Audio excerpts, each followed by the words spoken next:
everybody, welcome to Zenith Integral Academy. Today we are going to be looking at model 1 on CED crank F4 diagram.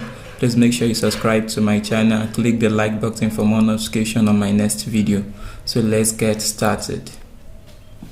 Now the turning moment diagram for an engine is drawn on a base of crank angle and the main resisting torque line added. The areas above and below the main line are 4,400 mm square minus 1,150 mm square plus 1,300 mm square minus 4,550 mm square. The scale being 1 mm to be equivalent to 100 Nm torque and 1 mm to be equals to 1 degree of crank angle. Now we are asked to find the mass of the flywheel that is required to keep the speed between 297 rpm and 303 rpm if its radius of gyration is 0.525 meter. Now, one of the significant things about model 1 is you are going to be given the area and you are going to be given a scale. So that is for model 1 solution. Under model 1, the main thing is you'll be given areas and scale. So now let's solve this question. So the first thing we need to do is to write our data given. And the data given, we are made to know that the areas include plus 4,400 mm minus 1,150 mm square plus 1,300 mm square and minus 4,550 mm square respectively. Now we are given the scale being 1 mm to be equals to 100 Nm, and we are also given 1 mm to be equals to 1 degree crank angle. Also, we are given the speed. The spindle speed to be 297 rpm, that is minimum spindle speed, while the maximum spindle speed is given as 303 rpm, and the radius of gyration K is given as 0.525 meter. So the first thing we need to do under CED model 1 is to calculate our energy rating. Now, the first thing is to calculate our energy rating, denoting with what? ER.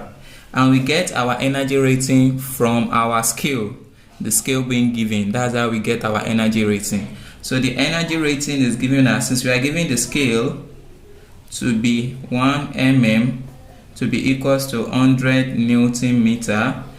So we have 1 mm to be equals to 100 Newton meter and 1 mm to be equal to 1 degree crank angle. So the first thing we need to do now is to convert our 1 degree crank angle to convert it to radian. Now it is in degrees, so to bring it to radian, that is, it will be equivalent to 1 degree multiplied by pi all over 180 rad. So that is, we need to multiply our degree by pi all over 180 to bring it to what? To radian. So our energy rating now, ER, will be equals to, you multiply both your 1 mm together, 1 mm times 1 mm will be having 1 mm square to be equals to, since you multiply the left hand side, you also multiply the right hand side, but in terms of radian now, Newton meter radian. So we have 1 times 1 mm square to be equals to 100 times pi all over 180, we'll be having 100 pi all over 180 Newton meter rad. So therefore our energy rating is now equals to 100 pi all over 180 Newton meter rad. So this is the first thing that we do. We calculate our energy rating. Now the next step is to draw our table, to tabulate, to draw the graphical representation of the torque area with respect to the crank angle that we are given, and that is to draw our diagram. Now for the diagram, we'll draw.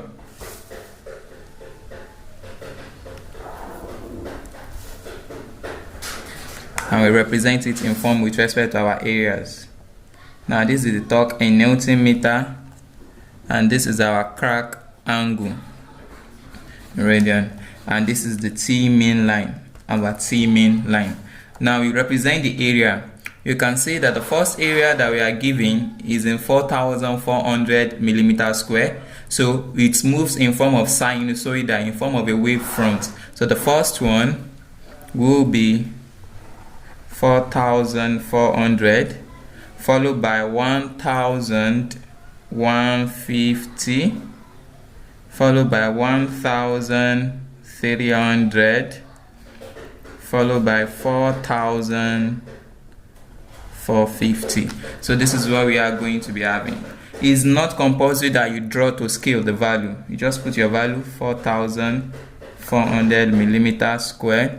Then we proceed 1,150 millimeters square. The negative, that is up and down. The positive will be up above the T mean line. The negative will be below the T mean line.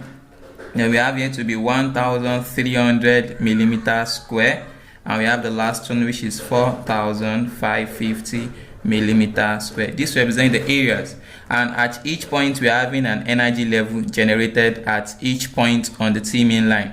So we start with U, we call it initial energy point. Now call this at point A, call that the point B, point C, point D, and point E. So the next step is to calculate our fluctuated energy. Since we said BE equals to the fluctuated energy, and the unit is in Newton meter. So we calculate our energy points now. Energy point. But before you calculate your energy point, you need to check whether the areas above your T mean line is equals to your area below your T mean line. One of the rules under CED Model 1 is what? Your area above the T mean line must be equals to your area below the T mean line. That is, area above the T mean line must be equals to area below the T mean line. So if we have to calculate the areas above the T mean line, areas above the T mean line will now be equals to, you add all this value, the summation of everything, that is 4,400 plus 1,300. So this is going to give us 4,400 plus 1,300, and that will give us 5,700 millimeters square. So what of your area below? Area below will be what? 1,150 plus 4,550, and that will give us 1,150 plus 4,550. That is also giving us 5,700. So that is the first thing. You ensure that your areas above the T mean is equals to area below the T mean, and that is equals to 5,700 millimeters square. That's 2. Since they are equal now, then we can now proceed to calculate our energy point. So now the energy point, energy at point A. Energy at point A will be equals to the U, the initial energy point. We call it U. Now the energy at point B, you add this 4,400 to it. Energy at point C, you subtract. Any area above the T mean line is positive, any area below the T mean line is negative. You add, you subtract at the next energy level, alternatively like that. So the energy at point B will now be U plus 4,400. Energy at point C will be U plus 4,400 minus 1,150, and that will give us 4,400 minus 1,150, and that will give us 3,250. That's U plus 3,250. So we have the energy point at point D to be give us U plus 3,250 plus 1,300, and that will give us U plus 4,550. So the last is energy at point E, and that will give us U plus 4,550 minus 4,550, and that will give us ordinary U. You can see that our energy point starts at U and it ends at U. The reason being is because we have been able to check that the energy area above the T mean line must be equals to area below the T mean line, which is giving us 5,700 millimeters square. Assuming they are not equals to each other, if area above is not equal to area below, then definitely that when we are calculating our energy point here, we are not going to be having my energy at point U to be U and to end at U. It's not going to end. But since it were able to start with initial energy point at end at initial energy, it means it is definitely correct and balanced. So the next thing we need to look at now is to check where we are having our maximum energy point and where we are having our minimum energy point. Now from our results so far, we can see that we have our maximum energy point at point D, maximum energy point here, and we have our minimum energy point at point A, minimum energy, and as well as point D as well, minimum energy. So to calculate our fluctuated energy BE now, my BE will now be equals to energy rating into bracket maximum energy point minus minimum energy point. So if B equals to energy rating into bracket maximum energy point minus minimum energy point, my BE will be equals to, what is my energy rating? We've already calculated it to give us 100 pi all over 180 Newton meter. So that is, I'm going to be having 100 pi all over 180 into bracket, what is my maximum energy point? My maximum energy point is U plus 4,550 minus my minimum energy point is U. So U will cancel U. Therefore, my fluctuated energy BE will now be equals to 100 pi into bracket 4,550 all over 180 Newton meter. Then on calculating, that is 100 times 22 times 4,550 divided by 180 divided by 7. Don't forget your pi is 22 over 7 or 3.142 is going to give me 7944.44 Newton meter. So this is my fluctuated energy 3. Now, since we've been able to calculate my fluctuated energy, now we said recall that my BE fluctuated energy is equals to I alpha W squared. That's one of the formula for BE, I alpha W squared. Also, we also know that my BE, the fluctuated energy, is equals to half mW squared from kinetic energy, half mv squared. Remember, so now since this is equals to this, and we need to take note of something as well, I give you this formula, which is, this is half I W squared. Half I W squared, since B equals to half I W squared from kinetic energy. And we all know in the last class I said I equals to mk squared. So if I should be equals to mk squared, I'm going to be having my BE to be equals to half mk squared into bracket, since I'm giving different angular velocity, my mean spindle speed, so to give us W2 squared minus W1 squared, and we all know that W equals to 2 pi n all over 60. So if that's the case, then I have my B to be half m k squared into bracket, what is common to both? I can bring out the 2 pi with the 60, everything square, into bracket, I'll be having n2 square minus n1 square. I've already factorized this. So this is what I'm going to be having. Since W equals to 2 pi n all over 60, I'm bringing out 2 pi 60, which is common to both. I'll be having it here. Since it is raised to power 2, you put the power 2 here, you'll be left with n. n2 minus what? n1 as my what? BE. Don't forget, you are giving your n2 to be this, you are giving your n1 to be this, you are giving your k to be this value. So if that's the case, then we're having my BE.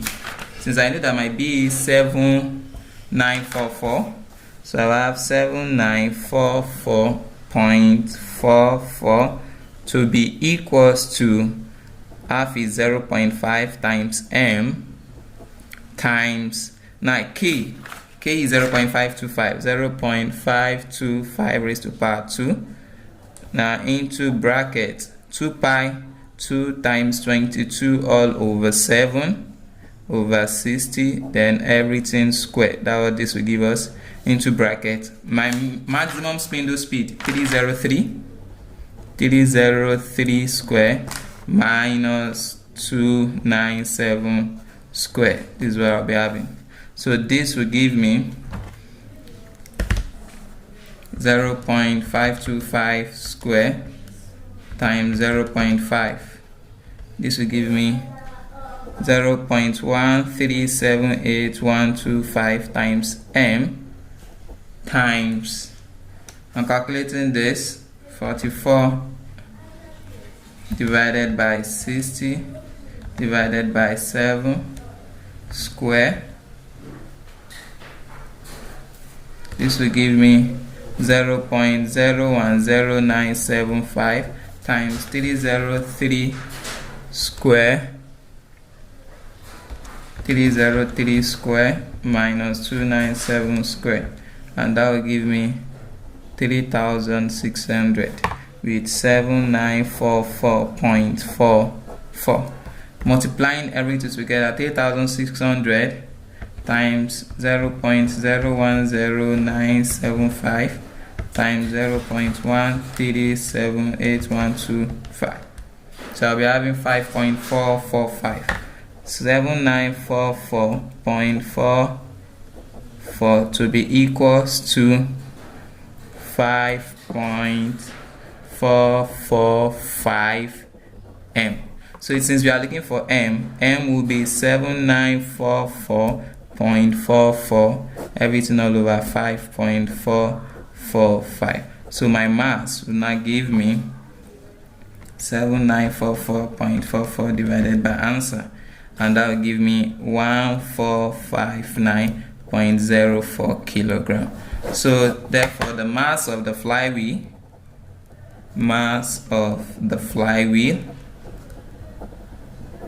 is equals to 1059.04 kilogram. Alternatively, if you don't want to use this formula, we can as well use this general formula that is given here, this formula 1. We said BE is equals to I alpha W squared. So the first thing we need to do is to solve for our n, to get our n. And to get our n, because we are not given coefficient of fluctuation of speed, we know that the minimum speed, the mean spindle speed, is equals to n1 plus n2 all over 2 in the last class, and that will give us, what is my n1 into 297 plus 303, everything all over 2, and that will give us 297 plus 303 divided by 2. That will give us 300 rpm. What is my CS, which is the same thing as alpha? Alpha is what? n2 minus n1 all over n, the mean speed in the last class. So I'm going to be having 303 minus 297, everything all over 300. So I'm pressing our baby. We are going to be having 303 minus 297, everything all over 300. That will give us 0.89. Sorry, 303 minus 297 divided by 300. That will give us 0.02. So which is equal to 0.02, which is the same thing as equivalent to 2%. This is my alpha. So since we know our alpha now, and since we know our R revolution per minute, we can now go ahead and calculate for B equals to I alpha W square. We substitute the value for this, and we calculate our high first. So to calculate our high first, we are going to be having Since we know that B equals to 7944.44 equals to I, we don't know I, times alpha is 0.02 times W square is 2 pi n all over 60 square. So I'll be having 7944.44 times I times 0.02 times into bracket 2 times 22 all over 7 times the end will now be the minimum, the mean spindle speed, 300 all over 60, then everything raised to power 2. So I'll be having 7944.44 to be equal to 19.7550 I. Once you calculate that, this is what you are going to be having. So therefore, make your I subset of the equation 7944.44 all over 19.7550. Don't forget, I is in kilogram meter square. That is the unit for I. Therefore, my I will give me 402.15 kilogram meter square on division. And since we said I equals to mk square, second moment area of inertia, so substituting the value for I to be equals to mk square. So from here we have I to be 402.15 to be equal to m times, what is my k? My k is given as 0.525, then square. So this will give me 402.15 to be equals to m times 0.010975. Making my m the subject of the equation, I'm going to be having 402.15 all over 0.010975, and my m will give me 1459 kg. Let me cross check. 402.15 divided by 0.010975. 402.1 divided by 0.027. Sorry, please. My m, my k, 0.5625 is equals to 0.275625. 0.275625. So m will be equals to 402.15 all over 0.275625, and 402.15 divided by 0.275625, that will give us 1459.04 kg. You can see that we are having the same answer. We'll still be having the same answer. Thank you very much. Have a wonderful day.